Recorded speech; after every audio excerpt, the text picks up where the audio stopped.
God never makes any mistakes. All of us should know that God never makes mistakes. God is always truthful. God is always God of justice and righteousness. It is good for us to know that we have such a God whom we can trust. But even though we have many opportunities, what happens to all of us is we are not using the opportunity. Now today I am going to talk to you maybe 2 or 3 points from the Bible, people who had opportunity. Let us open Hebrews chapter 11. Hebrews chapter 11 verse 4. By faith Abel offered God a better sacrifice than Cain did. By faith he was commended as a righteous man when God spoke well of his offerings, and by faith he still speaks even though he is dead. Hebrews chapter 11 verse 4. You know, Apostle Paul or whoever is writing this book, in this chapter he is talking about the heroes of faith. So he is looking back into the Old Testament. Paul, of course, he is a Jew and he is well versed with the Old Testament literature, scripture, and he knows exactly what happened from beginning to end. And he has got doctorate because he was studying under Gamaliel, such a very famous person. And he knew the Old Testament, and therefore he is able to say he is going to bring a group of people who are known to be heroes of faith. So Hebrews chapter 11 is always talking about the heroes of faith. Everybody knows that. Like we say 1 Corinthians chapter 13. Everybody knows that it is the chapter of love. Okay, same thing. In chapter 11, heroes of faith. And when I was reading, I noticed that the first person comes into this picture is Abel. Not his father Adam, not his mother Eve. When it comes to faith, the first person comes into the Bible is Abel. And here it says that Abel offered God a better sacrifice than Cain did. Now, if we take this sentence into the New Testament time, we say this person's worship is accepted by God and this person's worship is not accepted by God. So when I was reading, I was thinking, oh my goodness, everybody comes into the church and we are singing song and we are leading the song and they jump up and down and lifting up our hands and close your eyes. Everything is happening. But there is somebody up above, he is looking down and he is watching. When he is watching and he is making evaluation, just like you write an examination and the teacher will evaluate how many marks you get, how many, whatever. Same thing, when we are worshipping the Lord, I understand that God is evaluating whose worship can be accepted, whose worship can be rejected. It is little fearful thing for us because even though we come every Sunday or every time we are worshipping, but is God accepting it? From here we understand that God will not accept everything. If it was so, then Cain's worship also should have been accepted. But Abel's sacrifice or worship was accepted by God. And here it says that even though Abel is dead, still he is speaking.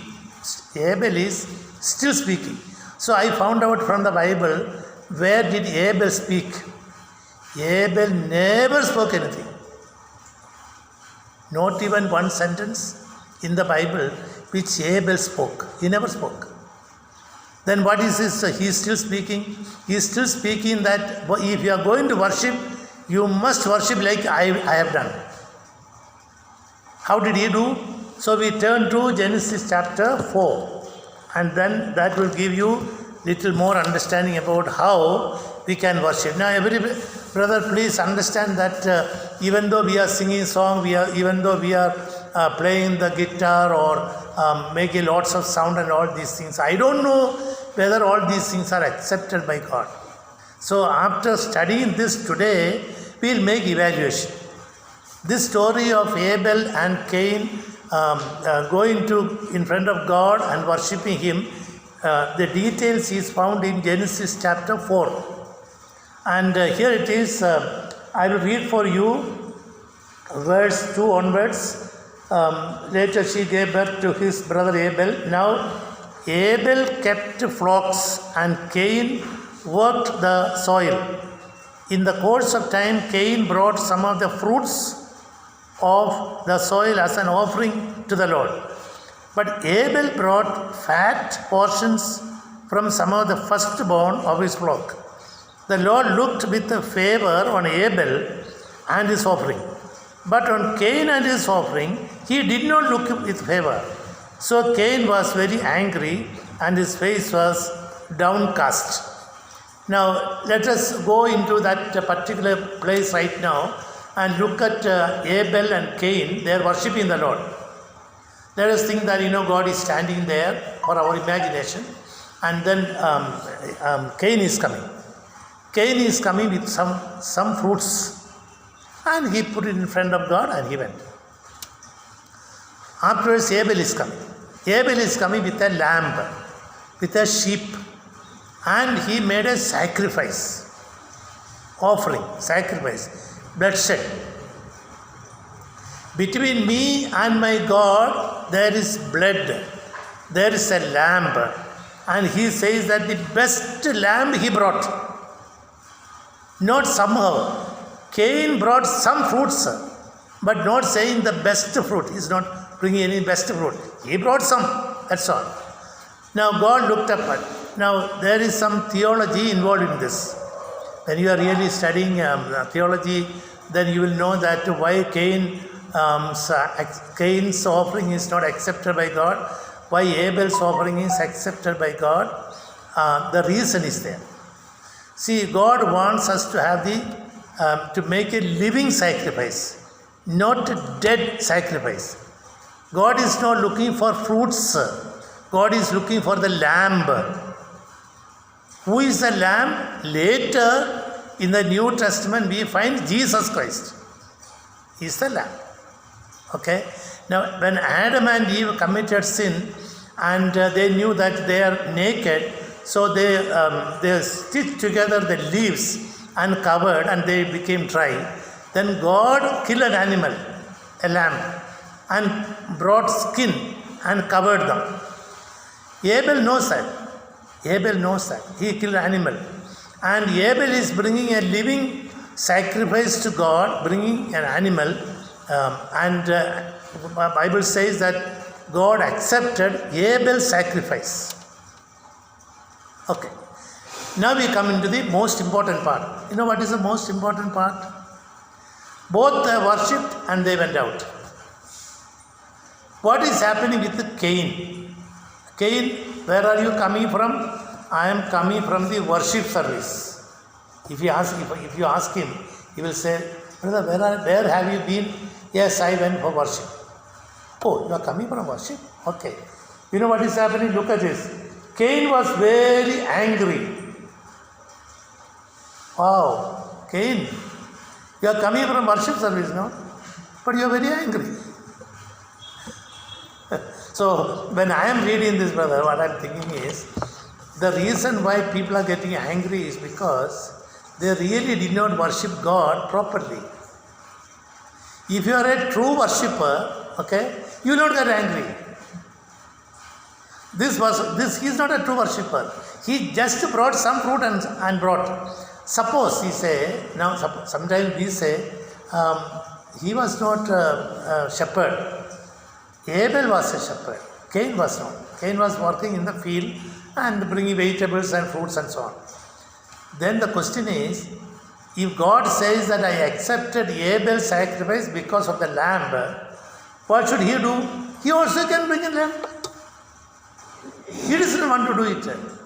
He knows that God accepts this kind of worship. He should do that, no? But he says, no, I am not going to please the Lord by doing any sacrifice. Whatever I have, I gave, that's enough. Don't ask me anything else. Brother, how stubborn he is. And Bible says that he is very angry, and also look at his face, a very sad face. Sometimes I look at the believers, and most of the time they are, not everybody, some are very angry people.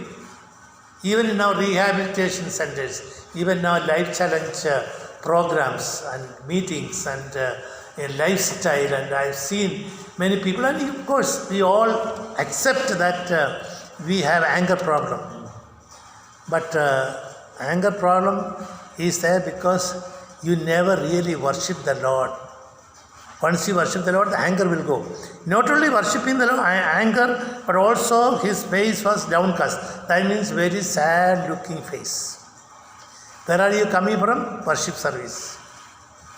What is the third one? Verse 6. Then the Lord said to Cain, why are you angry, man? Why is your face downcast? If you do what is right, will you not be accepted?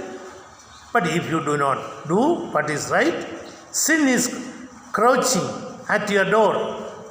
It desires to have you, but you must master it. So you are getting angry because you did not do the right thing. Okay. Then what happens is, now Cain said to his brother, Abel, let us go out to the field. You know what is in his mind? Crookedness, deceitfulness. His mind is extremely bad. He has got evil plan right now. Where is he coming from? Worship service. Where is he going? To the field. Whom he is taking with him? Abel. Abel is so innocent. He worshipped the Lord. The Lord accepted the worship. Now Cain is coming and telling Abel, let's go to the field. Abel does not know that this man is having evil plan. So Abel went. What is the third thing about Cain? Cain is getting angry. His face is very sad. Now making evil plans. Okay. Then the fourth one. While they were in the field, Cain attacked his brother Abel and killed him. What is the fourth point? He became a murderer. Where is he coming from? Worship service. Sad, brother, sad. No, we really have to study properly, because the reason why many of us, now of course, according to the New Testament, you don't have to, in order to become a murderer, you don't have to kill somebody. You hate your brother. Okay.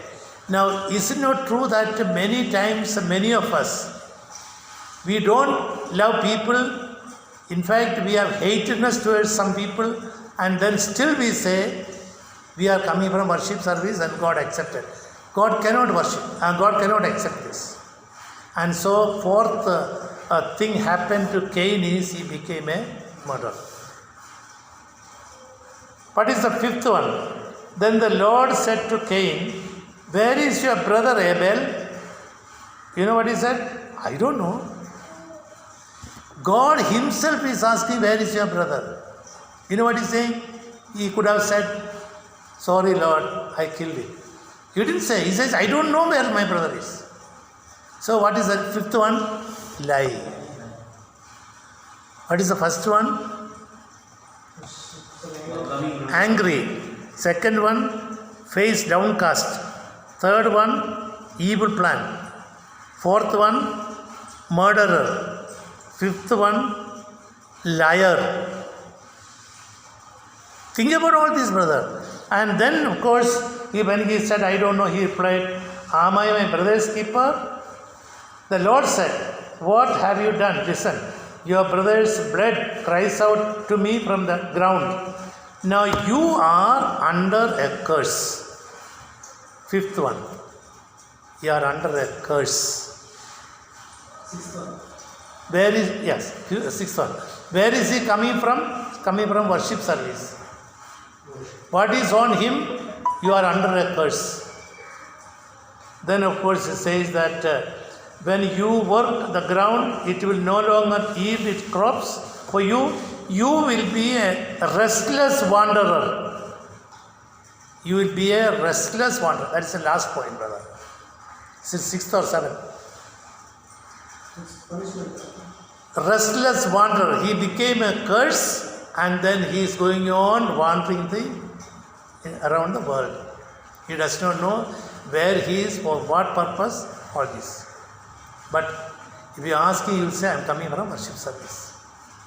And Hebrews chapter 11, the writer is saying that his worship was not accepted.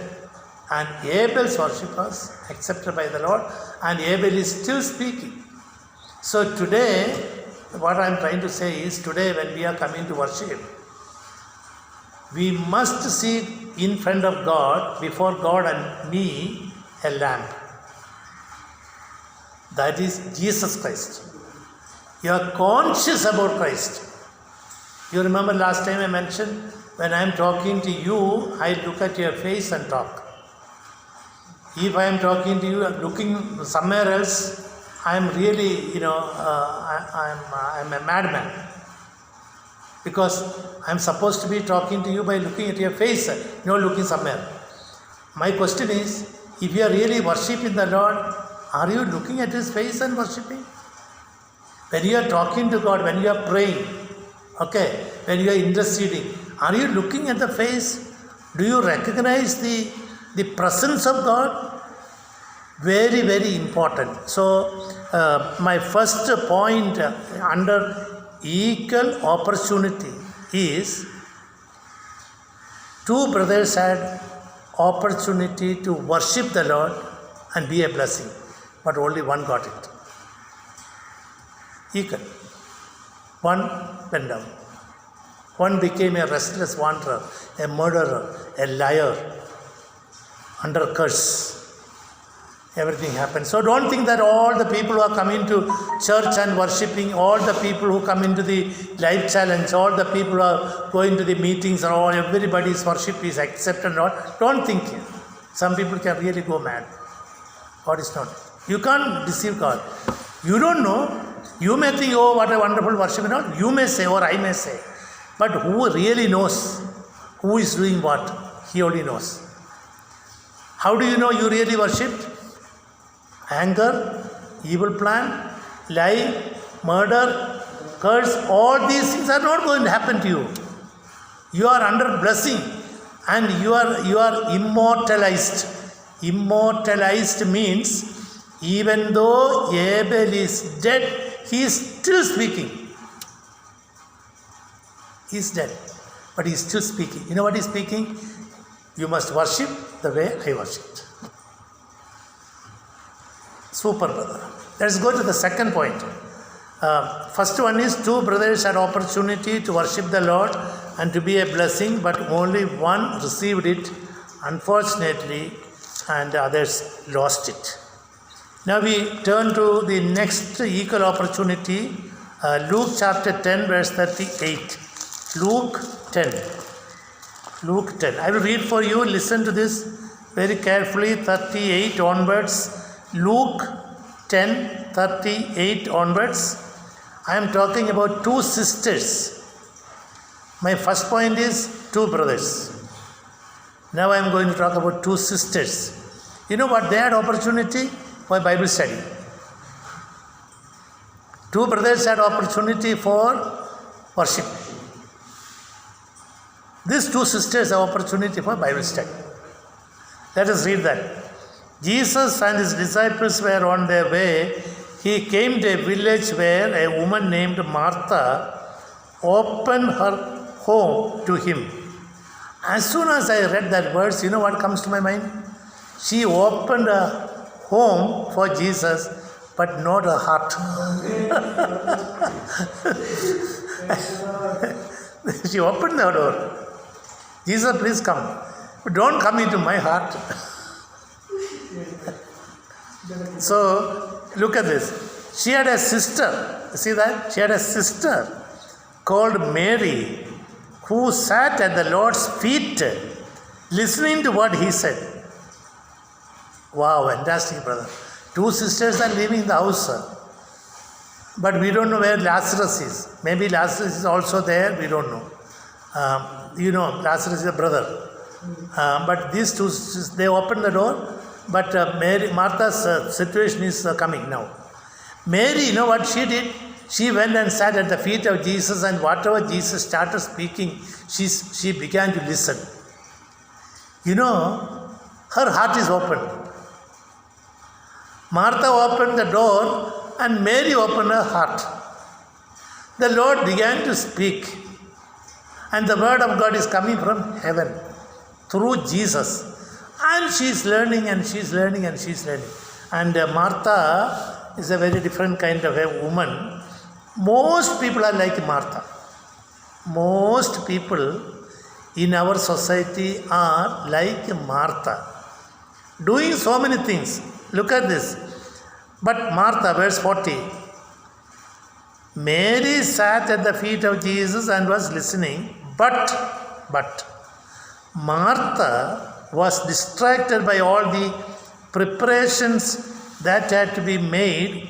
She came to Jesus and asked him, Lord, don't you care that my sister has left me to do the work by myself? Tell her to help me. Brother, only 1-2 sentences only she said. But how many things we can learn from that? You know what Martha is saying?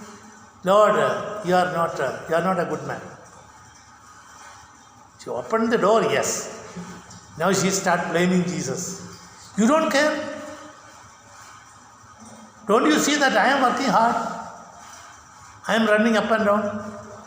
See that lady sitting at the feet and she is listening your word. You tell her, you are not caring for me now. She is also not caring for me, my sister. You are also not instructing her to come and help me. I am left alone. Brother, many people are like that. Why this is written, I don't know. For the past 2000 years, people are preaching about Martha, Mary, Martha, Mary, Martha, Mary. And most people are becoming only Marthas, not Mary. Go. I always tell the ladies, sisters, mothers, as soon as you become, you are a lonely person in the house, when you are alone, maybe your children are gone to school, your husband is going to work, leave the job for some time. Sit at the feet of Jesus. Because Jesus is saying, Mary, you are troubled about many things. Mary has chosen what is better. Mary's choosing is better than Martha's choosing. Martha choosing about hard work. Mary is choosing about listening to what God is saying. You know what happened as a result? She became immortal. What does that mean? Just like Abel, he became immortal. Even though he is dead, he is still speaking. I already read from Hebrews. What happened to Mary, Mary listened to God's word, and later she brought the alabaster box of ointment and poured it upon Jesus. And then, of course, Judas Iscariot came and said, no need to waste all this money. You know what Jesus said?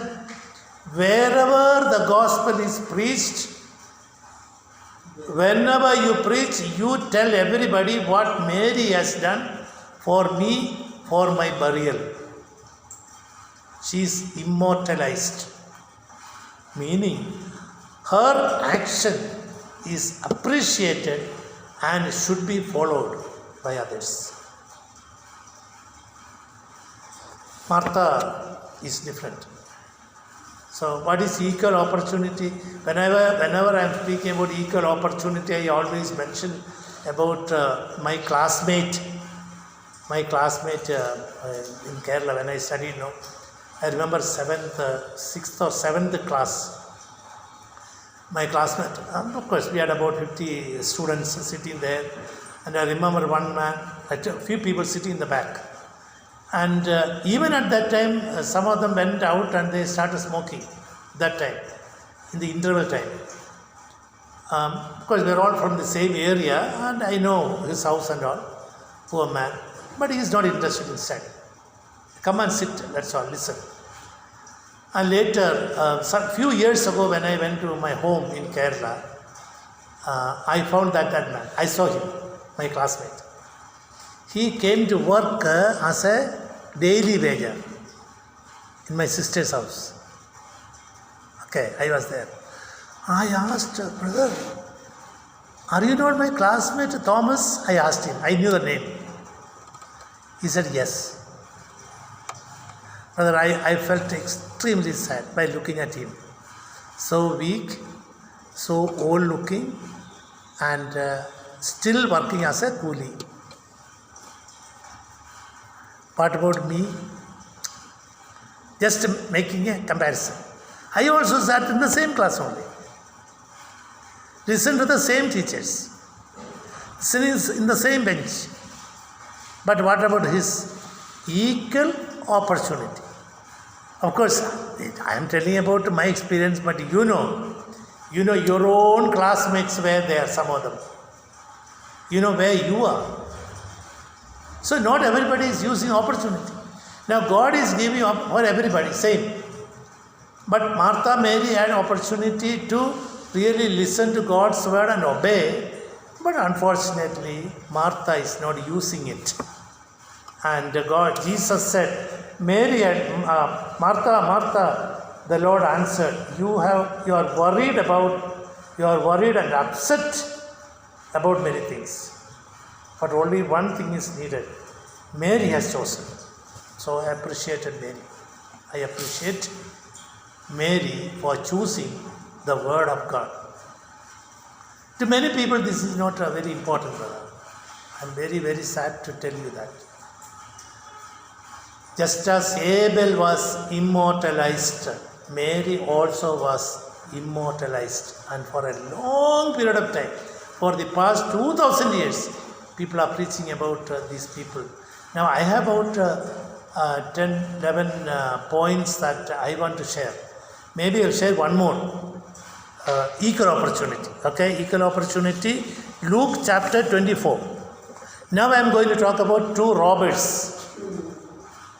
Two robbers. And you know very well who are these two robbers.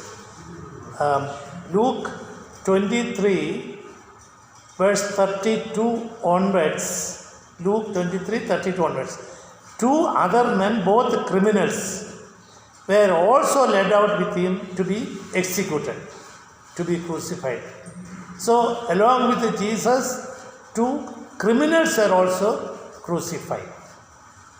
And you know, now, I don't need to give you a lot of explanation because you already know this. Look at verse 16. The soldiers also came up and mocked Jesus. They offered him wine vinegar and said, if you are the king of the Jews, save yourself. There was a written notice above him which read, this is the king of the Jews. Okay, listen verse 39. One of the criminals who hung there hurled insults at him. Aren't you the Christ? Save yourself and us. You know, these two people are also crucified along with Jesus, and one is making fun of Jesus. Are you the Christ? Are you the Son of God? If you are the Son of God, then why are you hanging? Why can't you save yourself? Why can't you save us also? Making fun. Of course, he does not know that Jesus Christ came to die for his sin. But he must understand that Jesus kept on saying, Father, forgive them, for they don't know what they are doing. He could have understood that. Why such a person from the cross, even though he was beaten very badly and the bleeding is flowing, and blood is coming out and suffering, and the fleshes are falling down, and so much of suffering, still Jesus is consciously saying, Father, forgive them, for they don't know what they are doing. This man could have and said, What a person he is. No, he is making fun. He is saying, are you a son of God? If you are son of God, you save yourself, man. Save us also. Why you are crucified? Why we are crucified? If you are such a man, you do it. Making fun. But other man, you all know the story. Other man. But the other criminal rebuked him. Don't you fear God, man? He said, since you are under the same sentence, we are punished justly because we are robbers, so we are getting punishment. We are getting what our deeds deserve. But this man has done nothing wrong. Then he said, Jesus, remember me when you come into your kingdom. Jesus answered him, I tell you the truth. Today you will be with me in paradise. Brother, two of them had a similar opportunity to go to paradise along with Jesus. I believe Satan had come that day. Happily he came because he knew that Jesus is crucified. Okay, that's the end of Christ. Okay, he defeated me on that fasting day, 40 days fasting day. He sent me out. Now I am coming back. Satan is thinking, I am coming back. And now that you are crucified, this is the last day, finished. But I cannot take you to hell, but I can take these two robbers to hell.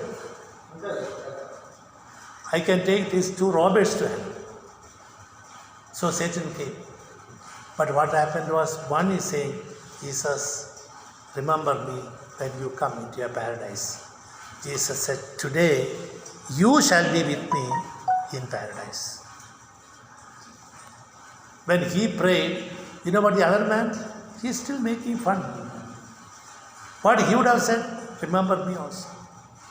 Because when Jesus told the other man, today you shall be with me in paradise, he heard it. He also can say, please, I am sorry for what I said. Please remember me also. Jesus would have said, yeah, of course, he also can come. See how hard people are, how stubborn. I'm not going to change. What I said, I said. I'm not going to pray like the other person. Maybe he let him go, but I'm not going. Brother, when people are going to hell, don't worry about that. They deserve it. God made all the arrangement for everybody to go to hell. But you don't want to. What should God do?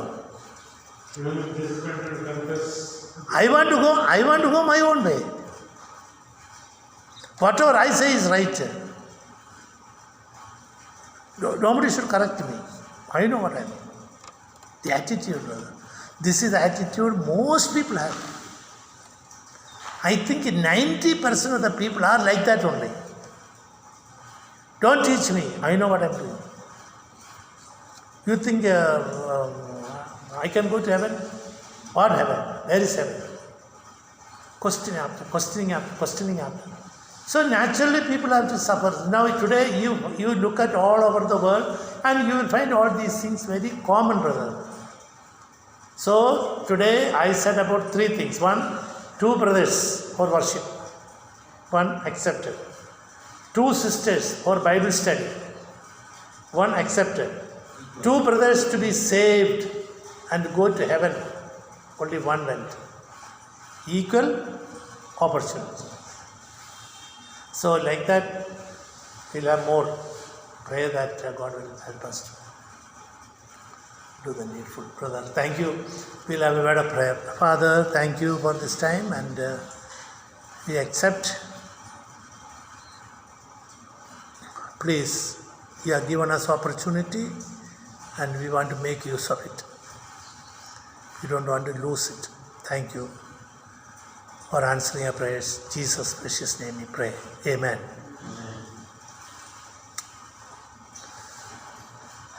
Thank you, brother.